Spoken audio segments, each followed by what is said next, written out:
Et les femmes qui étaient sorties, les femmes avaient pour destination la ville de Shinéar. La Bible dit on construit une maison à Shinéar, et quand la maison sera construite, on va les déposer à Shinéar. Et ils ont ramené les femmes jusqu'à Shinéar.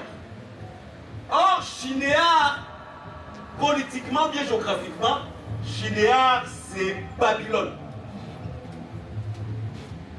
C'est-à-dire, les femmes qui en rectangle sera transporté à Babylone. Maintenant, qu'est-ce dit Moïse? Moïse dit ceci. Quand tu entres dans le pays que je te donne en possession, tu n'auras pas des épha. Tu n'auras pas le petit et le gros. Tu auras un balance, un épha juste. Pour que tu prolonges tes jours dans le pays que je t'ai donné. C'est-à-dire, le rôle des femmes, c'est quoi?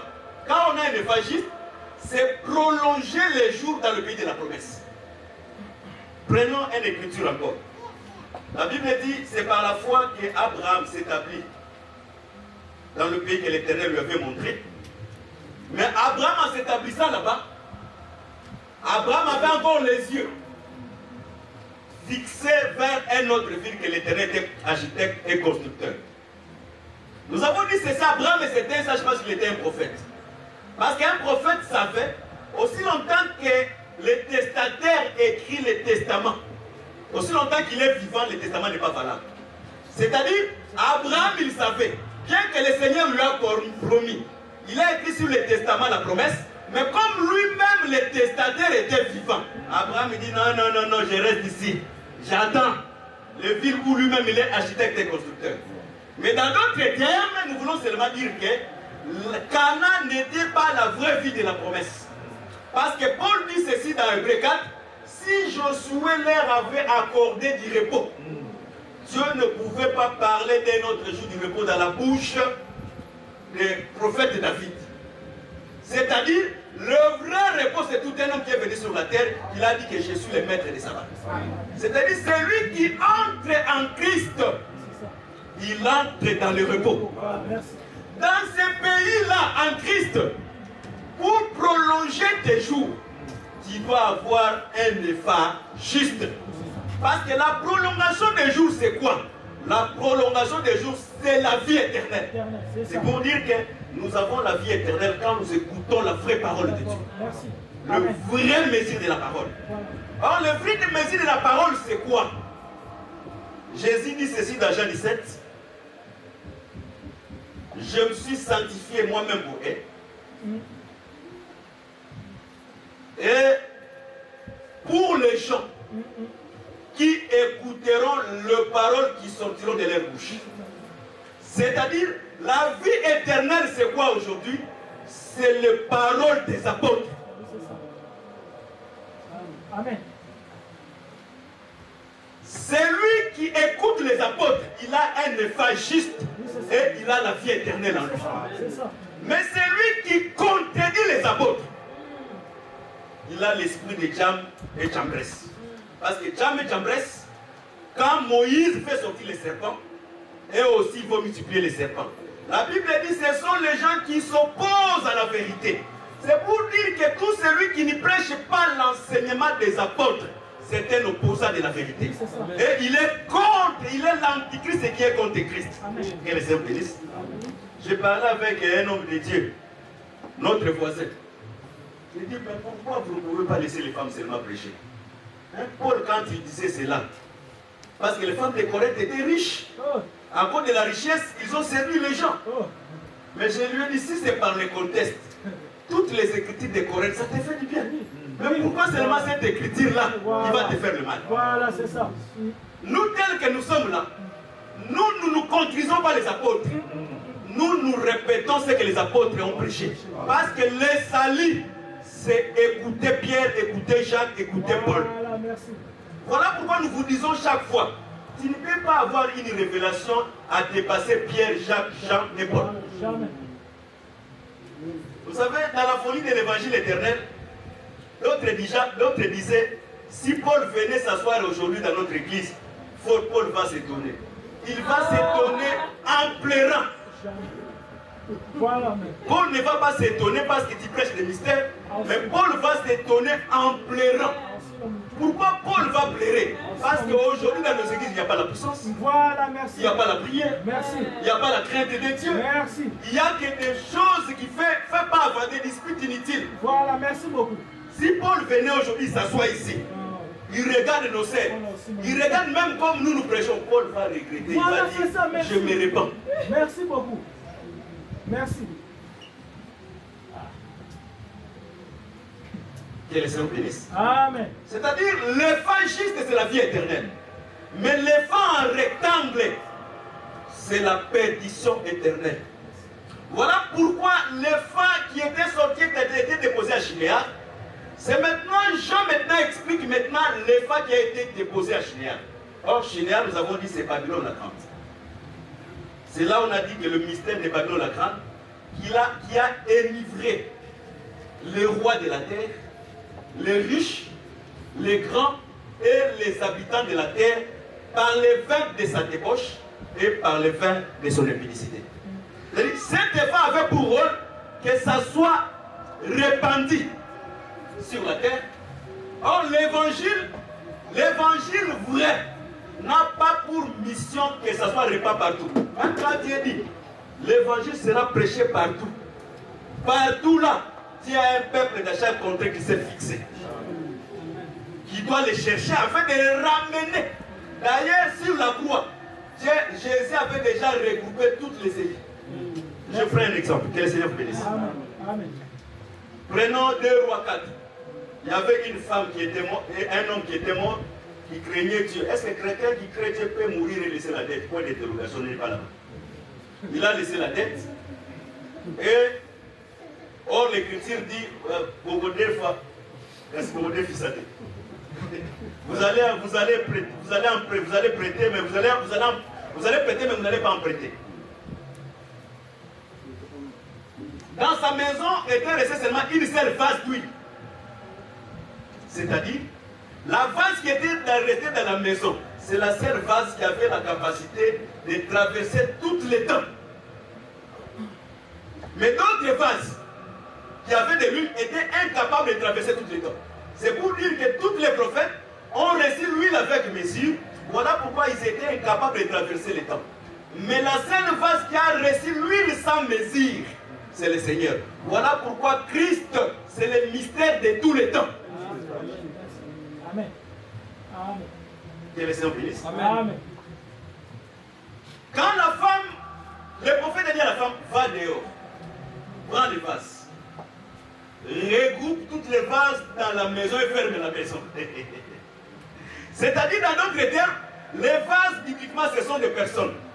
À ce qui concerne le plan du salut, le Seigneur déjà regroupé toutes les vases.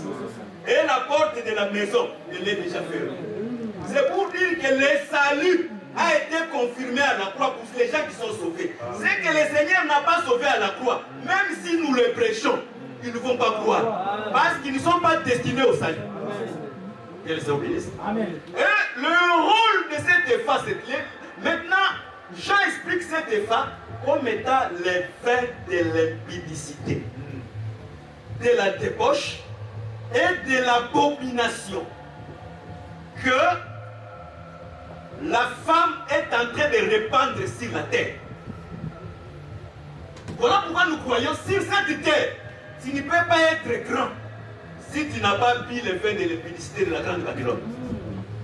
Sur cette terre, tu ne peux pas être roi si tu n'as pas bu le vin de la grande prostituée. Sur cette terre, tu ne peux pas être star si tu n'as pas bu le vin de la grande. Voilà pourquoi nous faisons. Ici, dans cet évangile, il n'y aura pas de star. Amen. Amen. Amen.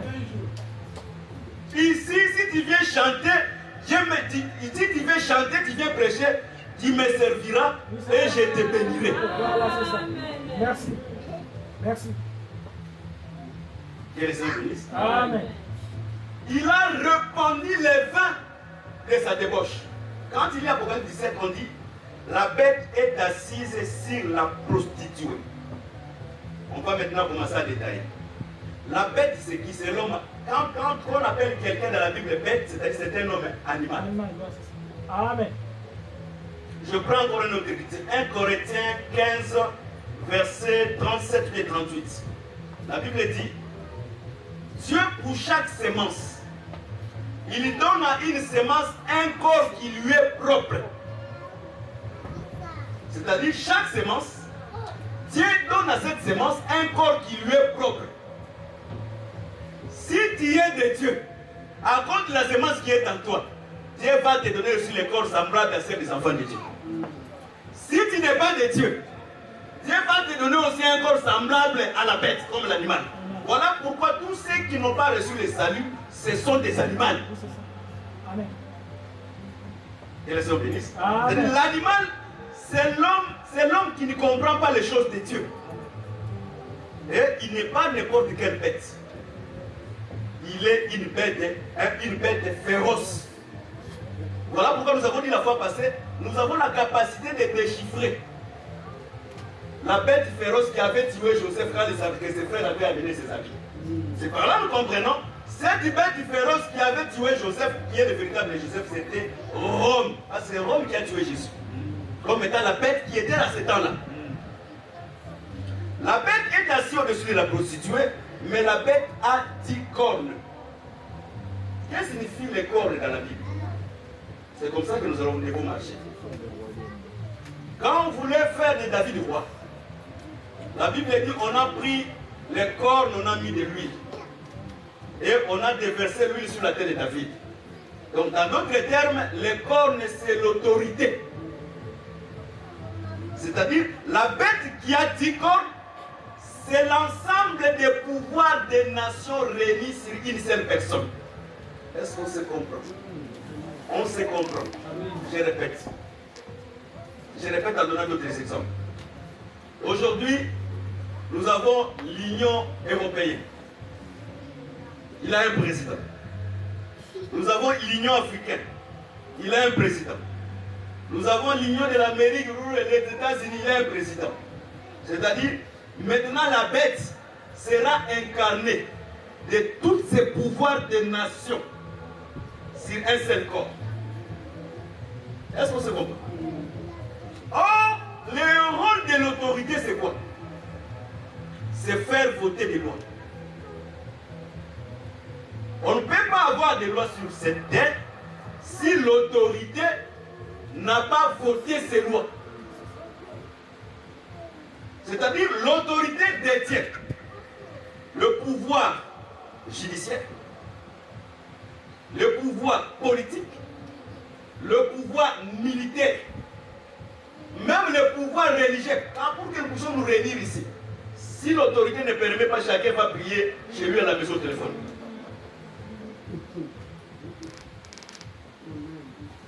Que les sœurs bénissent. C'est-à-dire la bête détient tout ce pouvoir. Avant, je m'explique, avant quand on n'avait pas encore la révélation de la parole, on disait les 10 cornes c'était l'Europe de 10. Mais aujourd'hui l'Europe n'est pas 10. Aujourd'hui l'Europe il est 6 et 22, 6 et 23. Mais nous avons compris avec l'équité de Zacharie, 10 hommes parmi les nations saisiront un juif pour dire que nous avons un Dieu, vous avez un Dieu aveugle. C'est pour dire que les chiffres disent qu'ils nous parlent que l'ensemble des nations. Maintenant cette bête, la femme est assise au-dessus de la bête. La femme là c'est qui? C'est l'église morte. Dans les termes les plus clairs, c'est l'église catholique et ses filles. Parce que l'église catholique n'est pas seule. Il a aussi ses filles. Amen. Voilà pourquoi ici, aux côtés de nous, il y a beaucoup de filles de la grande Babylone. Ils se sont enivrés de sa faim, de sa débauche et de l'impudicité. Et les Seigneur bénisse. Nous continuons. La bête, la prostituée est assise sur la bête. C'est-à-dire, la bête, quand nous avons lu Apocalypse 17, verset 13-14, il dit, ils ont les mêmes desseins. C'est-à-dire, la bête permet à la prostituée de réaliser ce qu'il veut faire. La prostituée aussi permet à la bête de faire ce que la bête veut faire. Parce qu'ils ont les mêmes destins tous les deux. Que les hommes bénissent. Mais la Bible dit ceci. C'est la mère de toutes les abominations. Dans la Bible, l'abomination, c'est quoi? On va commencer maintenant à développer l'abomination. Quand nous prenons les livres de Lévitique, Lévitique combien? Lévitique 18, si je ne me trompe pas bien, je vais les donner après. Quand on prend le livre de Lévitique, la Bible dit l'abomination. Attends, je cherche ce verset. Lévitique 18, verset 22. Qu'est-ce que signifie l'abomination? L'abomination, la Bible dit, quand l'homme commence à coucher avec un homme comme on couche avec une femme, c'est ce que nous appelons l'abomination. Quand une femme commence à coucher avec une femme comme on couche avec un homme, c'est ce que nous appelons l'abomination. Or, le rôle de l'Antichrist, quand Daniel nous révèle, il dit, il changera des lois, les temps et les lois. Pour que les vins de la grande Babylone soient mis par tout le monde, il doit maintenant utiliser la bête. Parce que la bête, c'est un pouvoir politique, un pouvoir législatif. Voilà pourquoi facilement, le Parlement peut voter la loi sur le mariage entre les hommes et les hommes, et les femmes et les femmes, pour répandre l'abomination que les mauvaises effets qui ont été disposées à Schneer. Voilà pourquoi maintenant, pour identifier qu'ils ont le même dessein, tu verras la même loi qui a été votée aussi au Parlement, tu verras aussi dans les fausses églises, ils vont aussi célébrer le mariage entre hommes et hommes, entre femmes et femmes. C'est-à-dire, quand tu vois cela, ils ont toujours le même dessein, de la même manière que ça a été voté au Parlement. C'est de la même manière aussi l'Église. Or, nous avons l'enseignement que le mariage n'est pas ecclésiastique. Le mariage est coutumier, mais Dieu a créé la coutume. Quand on dit que le mariage soit honoré de tous, si on va chez l'État, c'est nous-mêmes qui nous voulons. Si on vient même dans l'Église, c'est nous-mêmes qui nous voulons. Mais le mariage, quand on dit qu'il est honoré de tous, c'est quand on donne la dot chez les parents de la femme. Et le ministre comme étant le sacrificateur, parce que le ministre c'est la bouche de Dieu. De la même manière que Dieu a béni Adam et Ève dans le jardin, de la même manière aussi le ministre doit prononcer les mots de la bénédiction. Mais dis-moi le mariage n'est coutumier. Voilà pourquoi nous vous informons déjà, ma sœur. Ici, aucun jour on va mettre des grandes chaises de mariés ici. C'est-à-dire, tu es en voile, tu es assis, ton mari est là-bas, nous faisons le quitte à ton nom. Non, non, la Bible dit, la convocation est le solennel à l'honneur de l'Éternel. Même si tu viens avec ton mari, tu peux t'asseoir ici dans le premier bas, ton mari dans le deuxième bas. À l'heure après le quitte, nous prions pour vous, c'est fini. Et si tu veux que nous puissions manger après le quitte, nous pouvons manger pour se réjouir aussi avec ceux qui se réjouissent. Enlevez déjà l'idée. C'est ça l'évangile éternel.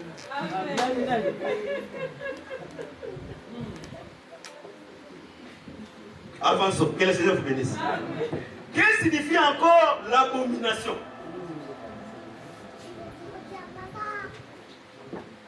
Moïse explique l'abomination, comme je crois que Deutéronome 17, si je ne me trompe pas, verset 1. Il dit, l'abomination, c'est quand on offre à l'Éternel un bœuf ou un agneau avec défaut et difformité. C'est-à-dire, quand on offre un agneau ou un bœuf avec défaut et difformité. On parle vraiment de difformité, c'est quoi? La difformité, c'est comme tu as un animal, ici, il a des pieds courts. Mais il est long ici, de l'autre côté. Comme tu peux voir d'autres personnes, ici sa taille, elle est ici, mais sa hanche ici, elle est très développée. C'est ça qu'on appelle difformité. Tu peux avoir des animaux comme ça. Des animaux, il a des tout petits pieds, mais ça c'est un animal qu'on ne peut pas offrir à Dieu. Premièrement dans la loi. Quand on dit que l'animal avec défaut, c'est-à-dire l'animal peut avoir le défaut d'haleine. Ou bien il peut avoir un pied cassé. Tu fais des calculages, non, non, quand tu offres ça, selon la loi, c'est une abomination. Mais Paul maintenant nous explique maintenant. Parce que dans la loi, avant d'offrir l'animal, il faut vérifier s'il a des défauts ou pas. Nous avons compris maintenant que l'abomination, c'est quoi? Un prédicateur, avant de prêcher, il doit examiner ce qu'il va prêcher. Parce que s'il offre un enseignement avec défaut, c'est une abomination. Amen. Et quand on prêche sans équilibrer la doctrine et la prophétie, c'est aussi une abomination. Amen. C'est ça. Voilà pourquoi nous croyons que la grande Babylone a pour mission de répandre les vins de son omplicité. C'est-à-dire les mauvais enseignements, les enseignements qui ne sont pas bâtis sur les vrais fondements de la doctrine. J'avais dit la fois passée ceci. Tu peux avoir une bonne pensée. Comme Pierre aussi avait cette pensée. Quand le Seigneur a dit je vais mourir, Pierre dit non, tu ne peux pas mourir. Mais c'était une très bonne pensée. Même quand tu es là, on te dit que tu vas mourir, non, tu ne meurs pas parce que tel que toi, c'est toi qui fais que nous puissions exister. Mais si tu meurs encore. Mais Jésus a dit à Pierre, arrière de moi, Satan. C'est nous voulons dire, toute bonne pensée, toute pitié, qui n'est pas conforme à l'écriture, qui ne cadre pas à la pensée divine, c'est la doctrine des démons. Amen. Amen. La doctrine des démons, ce n'est pas un démon qui vient la nuit et commence à t'égorger. Non. La doctrine des démons, c'est un enseignement qui a des défauts, qui n'est pas conforme à la parole. Amen. Amen. Tu peux être gentil comme la bête qui est montée de la terre. Parce que la bête qui montait de la terre, il avait les cornes d'un agneau, mais il parlait comme un dragon. Le parler des dragons, c'est quoi? C'est les mauvais enseignements qui ne donnent pas la vie, qui ramènent plusieurs dans l'enfer. Que les saints obéissent. Amen. Mais on explique encore, l'abomination c'est quoi? L'abomination aussi, c'est faire passer ton enfant par le feu. Le feu, c'est-à-dire ramener quelqu'un dans la magie. C'est ce que nous appelons dans la Bible l'abandon de la foi. Amen. Je le répète chaque fois. Nous pouvons être la même maison. Tu as perdu 100 millions d'euros. Et tu dis qu'il y a un voyant quelque part. Si nous allons, il va voir. Moi, je n'irai pas. Si même le voyant va m'attraper, qu'il m'attrape. Mais dis-moi, je suis pire de la conscience parce qu'un enfant de Dieu aussi ne peut pas voler. Amen. Amen. Mais quand un enfant de Dieu quitte sa maison, il va voir un voyant. Dans la Bible, c'est l'abandon de la foi. C'est un péché impardonnable. Parce que si Dieu a rejeté Saoul, parce que Saoul, au lieu de consulter l'Éternel, il est allé consulter les femmes, les gens qui étaient morts. Mais à ce moment, il avait la capacité de faire remonter Samuel. Mais aujourd'hui, c'est impossible qu'il remonte Samuel. Pourquoi? Parce qu'à ce temps-là, le séjour des morts n'était pas divisé. Mais aujourd'hui, quand le Seigneur est venu, quand il est allé prêcher les gens qui étaient dans les régions inférieures, aujourd'hui, il y a les morts qui sont en Christ et il y a les morts qui ne sont pas en Christ.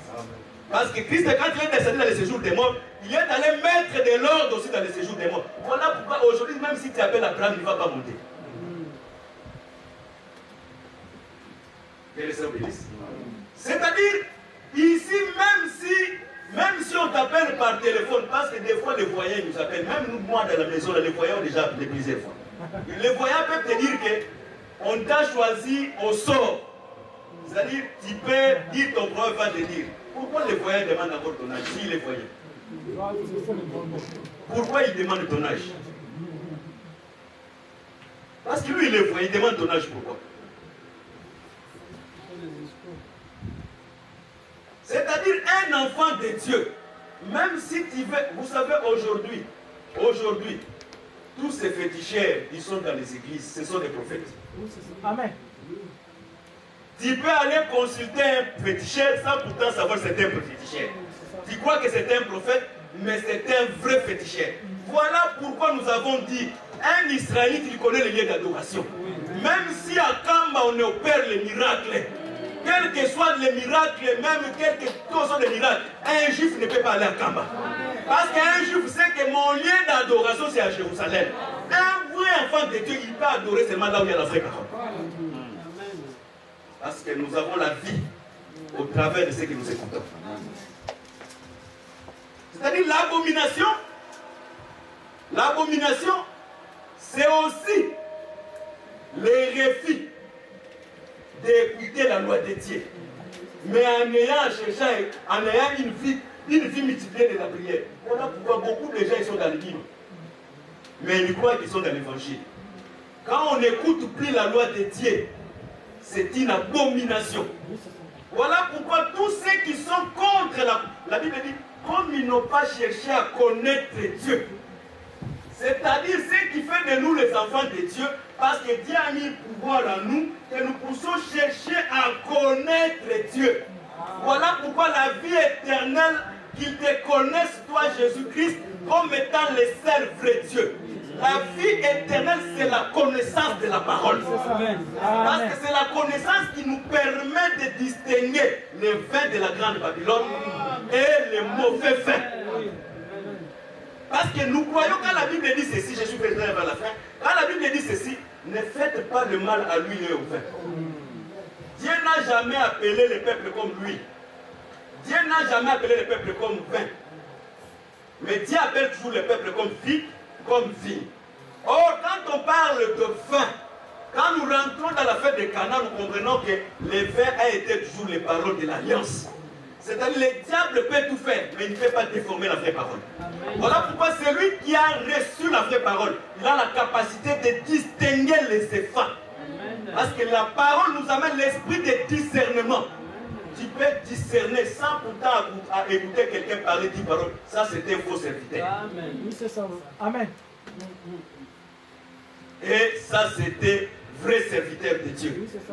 Amen. Parce que notre évangile, c'est un évangile de questions. Voilà pourquoi la femme de midi, quand il sort à l'extrémité de la terre, il ne vient pas pour rien. Il vient avec des questions. Même Moïse, il est conscient. Quand il devient prédicateur de cet évangile, il doit être conscient que c'est un évangile de questions. Parce que Moïse, quand même on la voit, il dit non, ce peuple-là, c'est un peuple de questions. Qu'est-ce que je vais dire? Vous devez être le peuple de questions parce que notre vie, ce n'est pas de ce que nous écoutons. Merci beaucoup. Merci. Merci. Que le Seigneur bénisse. Amen. Ça, ce n'est pas l'église catholique ou seulement les prêtres qui parlent.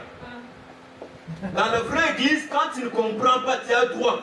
Et quand tu trouves que les fondements sont renversés, tu peux aussi parler. Sinon, le vin de l'impudicité de la grande Babylone, qui a séduit toute la terre. Voilà pourquoi. Qu'est-ce que signifie encore l'abomination? L'abomination, c'est quand on trouve dans la ville, il y a la multiplication de la prostitution. Quand dans une ville, il y a les prostituées, c'est une abomination. Oui, amen. Mais comme c'est le vin de la grande Babylone, il est assis sur la bête comme étant le pouvoir politique. La bête va provoquer maintenant à faire voter la loi que la prostitution devienne légale. Parce qu'aujourd'hui, la prostitution est légale. Il y a même des maisons closes de la prostitution. Quand tu vois cela, sache-le que nous sommes au temps de la fin. Amen. Ce sont les signes qui nous permettent de voir que nous sommes dans le temps de la fin.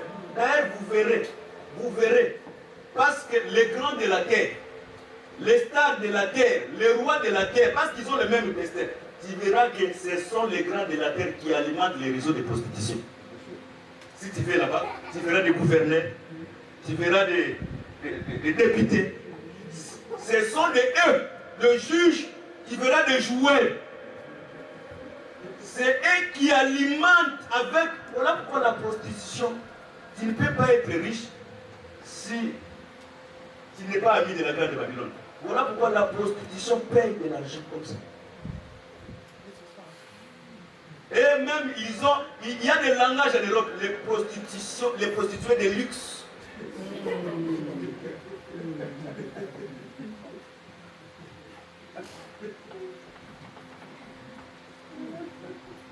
Mais en dehors de la prostitution naturelle, nous avons des prostituées spirituelles. Les gens qui ont bu le vin, Voilà pourquoi facilement nous pouvons trouver aujourd'hui un pasteur occulte. Quand quelqu'un ne comprend pas les dispensations, on peut prendre de l'huile naturelle, de l'huile d'olive qui est venue du monde du ténèbre, et te mettre sur la tête et tu restes possédé éternel.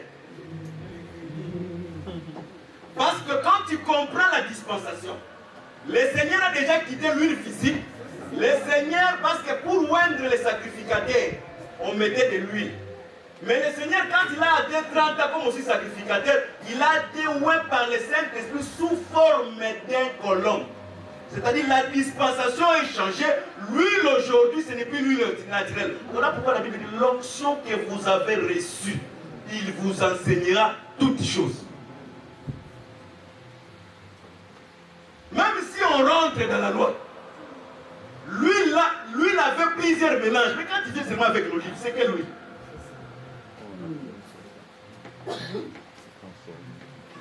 Voilà pourquoi le rôle de la prostituée, c'est répandre l'iniquité. Voilà pourquoi tu verras. La bête qui monte, pourquoi la bête qui monte de la terre devait faire beaucoup de miracles? Parce que la Bible dit ceci. Les Grecs demandent la sagesse, les Juifs demandent le miracle. Pour que les Juifs croient avec le miracle. Voilà pourquoi les scribes et les pharisiens, dans Matthieu 12, sont venus voir Jésus. Nous voulons que tu puisses nous faire un miracle. Et pour que les Juifs puissent croire, il faut. Voilà pourquoi la bête qui monte de la terre va opérer beaucoup de miracles pour séduire les Juifs. Voilà pourquoi les miracles, c'est aussi un instrument de la séduction. Mais dis-moi, nous voulons dire ceci, si les miracles de la séduction existent, nous devons voir aussi les vrais miracles dans nos assemblées. C'est le vrai miracle que nous verrons dans nos assemblées qui nous donnera la différence de situer entre les faux et les vrais miracles. Si nous ne voyons pas sur les vrais miracles dans notre, c'est aussi notre point d'interrogation. Amen. Amen. Merci. Que les hommes bénissent. Amen. Nous sommes au temps de la fin où le diable a un seul dessein. Tu vois, même une sœur, il est dans le mariage. Moi, ça me tonne. Elle cherche à devenir femme. Comment on appelle ça? Femme seule. Depuis quand la femme était seule? C'est l'homme qui a été seul. L'homme a été seul, il a supporté, il a vécu très bien. Quand Adam était seul, il était très bien. Il n'avait pas de problème. Dieu n'a jamais créé une femme seule. Toute femme seule est diabolique. Amen. Amen. Amen. Et l'argent que vous mangez, les assistances sociales, c'est une branche maçonnique. Je vous dis aujourd'hui là, les assistances sociales, ce sont des branches maçonniques qui ont pour mission de détruire les mariages. Quand je te conseille, quand vous avez des problèmes d'aller de chez va avec ta femme et dis la vérité si vous avez besoin d'une maison ou bien vous avez une soutien. Quand tu commences à envoyer ta femme seule, ils vont les détourner. Parce que le diable en profite avec les mensonges que vous dites. Un peu de levain, ça fait de vous. Moi, je n'ai pas de mari, mais tu as 5 enfants qui portent le même nom. Tu crois que la science sociale ne sait pas que tu as 5 enfants qui portent le même nom? Il voit et il sait, mais comme il alimente tes mensonges, ça finira un jour, tu vas chasser ton mari dans la maison. Ici, l'Europe, c'est le contraire. Oui, c'est ça. En Afrique, c'est les hommes qui chassaient les femmes, mais ici, c'est les femmes qui chassent les hommes. Oh! Quand les femmes deviennent plus autorité que les hommes diminuent. La femme aussi, je crois qu'elle est devenue forte, elle se réduit encore. Voilà pourquoi tu verras. Au lieu que la femme, Dieu l'a créé la nature qu'on puisse lui donner. Car Dieu a aimé le monde, il a donné. Le mari qui aime, il donne. Maintenant, comme la femme va prendre beaucoup de l'autorité, au lieu maintenant qu'on lui donne, c'est elle maintenant, l'argent des enfants qu'il va commencer à donner.